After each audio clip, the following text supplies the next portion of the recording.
Hey everybody, this is Mr. Mott. We're going to talk about solubility curves today, so some different features of them and how we can use them to understand some different types of solutions. So we'll start out with draw a solubility curve, just going to be an XY axis. Okay, and then we're going to kind of draw a gradual curve here. And on the x-axis, this is going to be temperature, usually in degrees Celsius. And on the y-axis, this is going to be a certain number of grams of your solute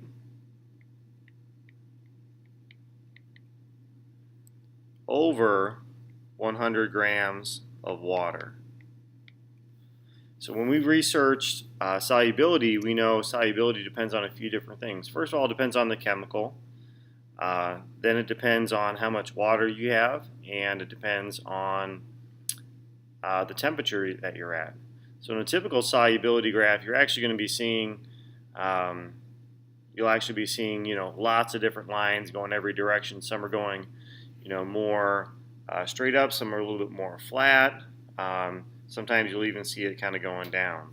Okay, but we're just going to look at the. Whoops, erased the wrong one there.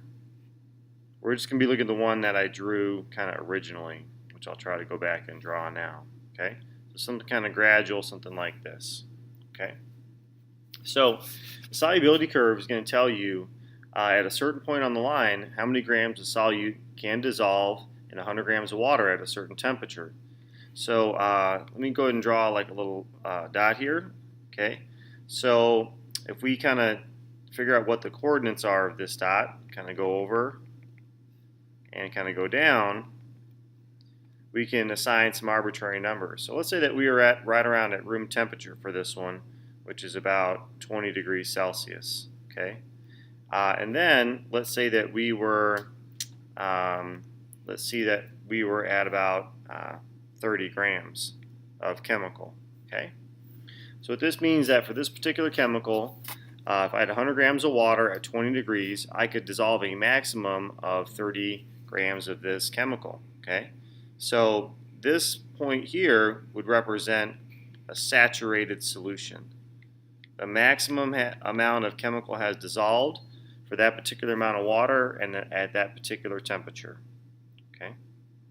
Now, if I'm somewhere under this line, okay, if I'm somewhere under the line, let's say that I had added, I go across here, and let's say that this came out to be maybe 20 grams.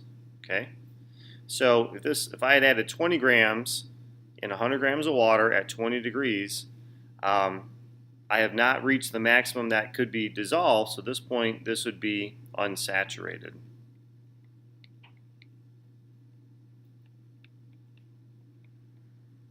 So I could dissolve more, and then sometimes we'll ask you a question, how much more could be dissolved? And so you would take the difference between the maximum amount, which would be 30. That's your maximum amount that could dissolve. You have dissolved 20, so 30 minus 20 would be 10. Okay. Now, one of the trickier questions comes in, what happens if I add more? What happens if I add more than 30 grams of chemical? So let's say that we added 50. Okay, and maybe I'm somewhere up here. So if I've added 50 grams of my chemical, well, I know from the solubility curve that only 30 is able to be dissolved. So in the test tube, so if I kind of draw a little test tube here, and it has some water in it, not all of that 50 grams will dissolve. Okay, in fact, I'm going to have 20 grams left over.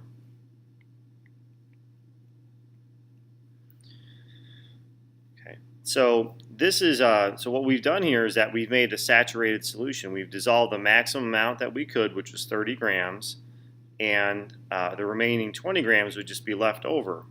But the solution that is made is still a saturated solution. Okay. Now, there's a way for some chemicals to try to trick it into dissolving more. And so to do that, what we would have to do is heat this up.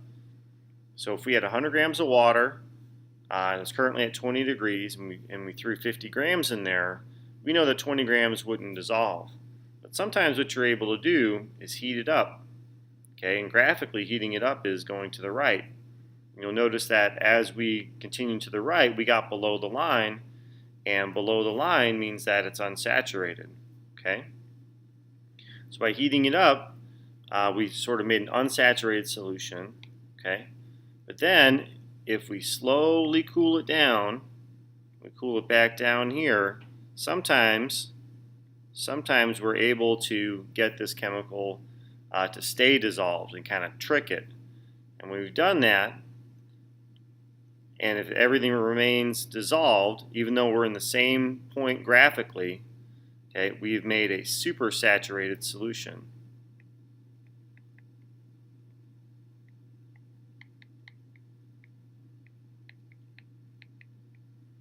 So we've gone above the saturation point, but these solutions are very unstable. Okay, any little bit of change can cause it to come out of solution. All right. So the trickiest part about graphs like this is if you're above the line, you need some kind of clue. You need some kind of clue about whether or not there's crystals on the bottom or everything dissolved or something like that. Okay, so that's sort of the trickier part. Now let's look at this type of, now that we know the types of solutions, saturated, unsaturated, and supersaturated, let's think about how we could maybe change from one type of solution to another. Okay, so I'm going to draw another solubility curve.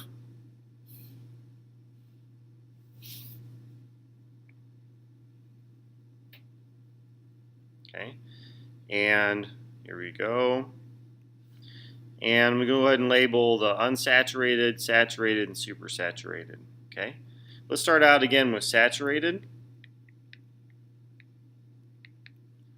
Oops, that's not how you spell that.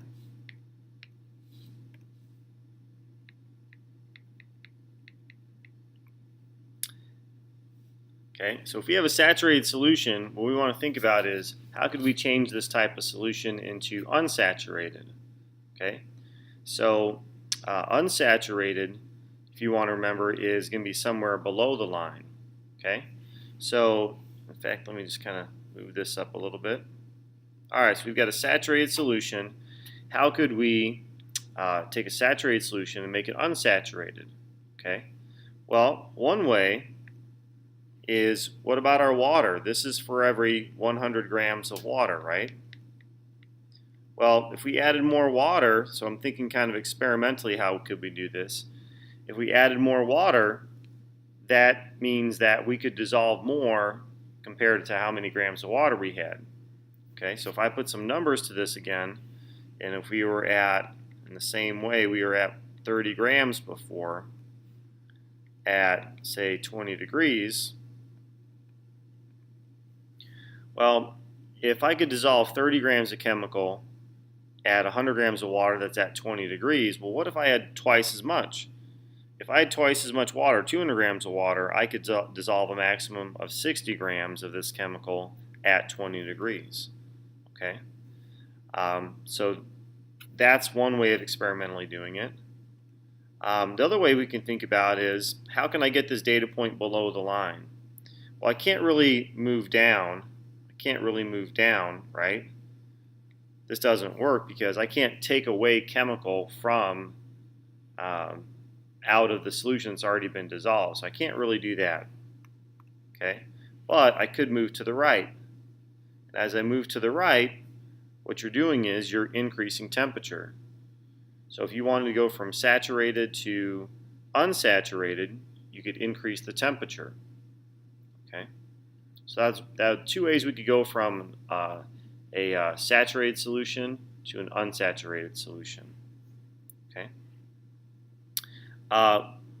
Let's think about, what if we wanted to go from, what if we had an unsaturated solution? What if we were down here?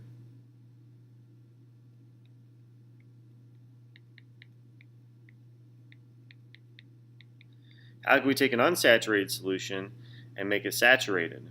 Okay, so basically what I need to do is I need to get to the line, right? So could we experimentally have my data point go up? Could I reach the line? How would I do that? Okay. Well, if you want to remember, this is grams of your solute, okay, grams of your chemical. And so if I add more solute in there, I can make an unsaturated solution saturated. Okay. Or if we go back to our original conditions, I need to get to the line I can move to the left. And moving to the left graphically means that the temperature is going to go down. So if I took my 100 grams of water, which was at 20 degrees, and I just cooled it down, eventually I would get to the point on this, for this particular chemical, I'd get to the point where I'm on the line. And so that's another way I could take an unsaturated solution and make it saturated. Okay. So what about a supersaturated solution? So again, supersaturated solution would be somewhere above the line. Okay, and so this would represent where everything is dissolved. Okay, so a supersaturated solution.